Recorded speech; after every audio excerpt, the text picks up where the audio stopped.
భారీ వర్షాలతో ఉత్తర భారతం వణికిపోతోంది. హిమాచల్ ప్రదేశ్, ఉత్తరాఖండ్లో క్లౌడ్ బర్స్ట్లు, ఫ్లాష్ ఫ్లడ్స్ ప్రజల్ని అతలాకుతలం చేసేస్తున్నాయి. రోజుకి అక్కడ మృతుల సంఖ్య కూడా పెరుగుతోంది. ఢిల్లీ, హర్యానాలో ఉదయం నుంచి ఎడతెరిపిలేని వర్షాలు కురుస్తున్నాయి. కుండపోత వర్షం కురవడంతో రోడ్లన్నీ కూడా జలమయమైపోయాయి.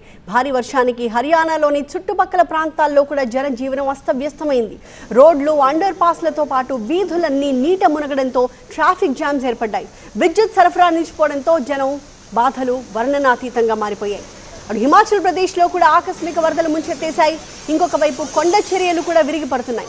వారం 10 రోజులుగా జల దిగ్బంధంలోనే చిక్కుకుపోయారు హిమాచల్ ప్రదేశ్ వాసులు.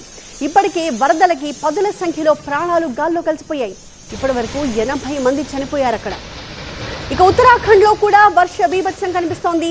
చమోలి గ్రామంలో క్లౌడ్ బర్స్ట్ వల్ల కొండ చర్యలు విరిగిపడ్డాయి. అంతేకాదు లోతట్టు ప్రాంతాల్లో ఆకస్మిక వరదలు వచ్చాయి. రాష్ట్రంలో కురుస్తున్న వర్షాలకి అలకనంద నది పొంగి పొర్లుతోంది.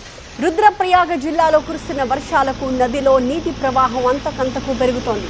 నది డేంజర్ లెవెల్కి మించి నీరు ప్రవహిస్తోంది.